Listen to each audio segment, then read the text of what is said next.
And he said, life without God has no purpose, and purpose without God has no meaning, and meaning without God has no significance or hope. The word hope for me is a very special word. There was a time in my life, which I'm going to share with you today, where I'm not very proud of it, but have had a colored past. And we often say and we laugh about, there was a time when it used to be a dealer, like a dope dealer. But now, through Jesus, I'm a hope dealer. And I love what God can do and what Jesus has done in my life. There was a story written about my life, and it said from road warrior to prayer warrior. And there was one that said, from the underground to the holy ground. But the one I relate to the most was from dope to hope. And we only get that through our relationship with Jesus Christ. To be a follower of Jesus, to me, is so phenomenal at this point in my life. I think because when you have a tough life, and there's probably a lot of you here, and maybe those that are watching from other locations that can relate to what I'm going to say, it's so tough to turn around the stinking thinking within our lives. I really don't say I was a drug dealer. Personally, I was a street pharmacist.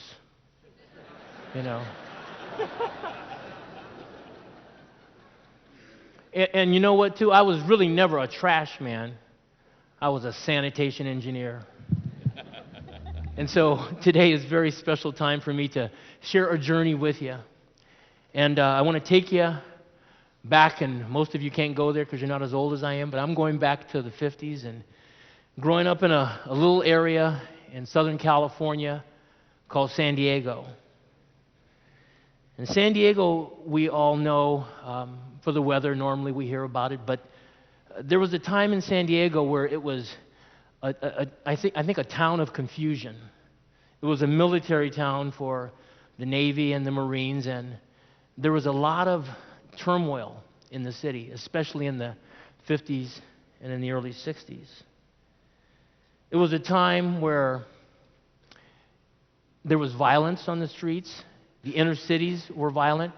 There was a whole area off of an area called Imperial Avenue that was very, very violent. One of the clubs we used to hang around with in those days was called the Bucket of Blood. And it was called that because that's where so much bloodshed was shed. San Diego, growing up in the inner cities for me, was an experience that started, and I go back to probably the age of about 6 or 7 years of age. And I'll never forget one thing in particular that happened in my life that, as Ken says, has taken it and it has transformed my life to the way that I was in those days before Christ. And what happened is one day I came into the house and I saw my mother and father fighting. But it just wasn't a normal fight. This fight had my mother with a butcher knife attempting to kill my father. And we just don't know the impact of what happens in our lives and what we see and how it translates into our adulthood. And for some reason, I took that experience and I felt like violence was a way of life. And I felt like it was the only way to compete and to live that life. And so at a very young age, I experienced a tremendous amount of violence, to the point where I was kicked out of every school in the community and actually almost in the city until they put us in a very rough school in the ghetto. And that lifestyle led to a life of joining gangs at 10 years old. And I remember at 10 that carrying a weapon was the way that you had to protect yourself. I also found out very early, because I was a large kid, that fighting was a part of survival. And if you're going to survive, you're going to have to be tough. You're going to have to be good at it. And then I found out something very interesting, that I had a spiritual gift for fighting. I was good at it. I was a leader when it came to fighting. So I wanted to maximize my talents, and it took me down a very ugly road. And that road led me to becoming a gang leader at the age of 18. And after various bouts with the law in front of the judge saying that at some point, Estean, you're going to end up in prison, and or you're going to end up out of this city for sure, or more important, you're going to end up dead. And I had some decisions to make in my life. What am I going to do with this lifestyle? One of the things that really affected my life early on was a gentleman in an area that we lived in. And it was a very rough area, and I remember with some of my friends, going to the gas station to use the restroom. And actually, this area was not an all-minority area. My family were entrepreneurs, and so I got to live in a good area. But I had all these issues and these problems and all this thinking going on in my life to the point where they put me in the ghetto schools, but I'd come back home to a decent area for a while. And actually I say for a while because this area transformed. This area was actually an all-white area until our family moved in. And after our family moved in, this thing kind of became a ghetto. And so I've been known to create ghettos. And it was amazing to see how it works. And in the process of living in this area, this gentleman, at the age of probably 9 years old, right around there, my friends that were white went to use the bathroom. We were playing baseball. And he said, "No, I can't let you use my bathroom." But he said more than that, and he told me why, and he told me who I was. And I'll never forget the pain that I felt that day when he shared with me who I was in his eyes. And I thought, I'm going to get you. You can't say that to me. It was an emotional time for a young 9-year-old kid.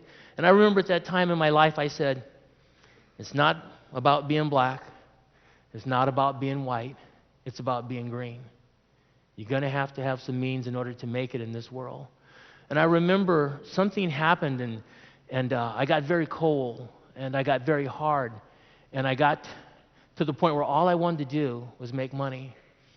My dad had gas stations in the ghetto, and so I went to work there starting at age 5 and saved my little money. And by the age of 12 years old, I was able to buy my first car and pay cash. And driven by money, God, to me, was green.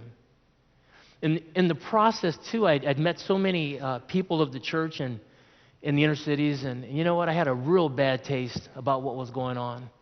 I'd see them on Sundays as I was working, then I'd see them during the week, and I found there was two sets of values and two different kinds of people. They were one and the same, but they were different. They were really, really great people on Sunday, but during the rest of the week, they were different. I saw them out there like the rest of the world. So at a very young age, I became aware that there was a lot of what we call testaphonies. Testaphonies. And I had no desire to become one. And then I went to some of the churches. I grew up in a little Southern Baptist church in our community, and I really found out very early that I didn't like what was being preached. In fact, later on, I became aware of what was going on was pulpit pimping. People were taking advantage of the people in those communities, and it was a money machine. And it just wasn't good. And so my heart became very, very hard about this whole religion thing, very turned off to it. In the process, I'm growing up in this environment, and I've entered into drugs and gangs and violence, and life was just going in a way that was not good. In fact, I remember in high school, I was a popular kid, and I think I was voted most likely to be incarcerated. It was amazing at that age, and I knew I was on the wrong road, and drugs were a part of it. The gangs led to a lot of problems, and through sports and athletics, I was offered a scholarship to be able to move to Los Angeles because they said, you got to get out of town, creating too much of a problem here, and you're about ready to do some time. And so I moved to Los Angeles. I was fortunate enough to go to a good college, and in the process was a full-on drug addict, and had everybody fooled. Everybody thought that I was this nice guy, and they knew there was a mean side, but they didn't really get it, because I was wearing the mask all the time. In the process, you take a kid out of San Diego in gangs and you send him to Los Angeles, and what kind of job do you give him? A gang counselor. So all of a sudden, I'm counseling the Crips and the Bloods in San Pedro and L.A. I mean, it was amazing.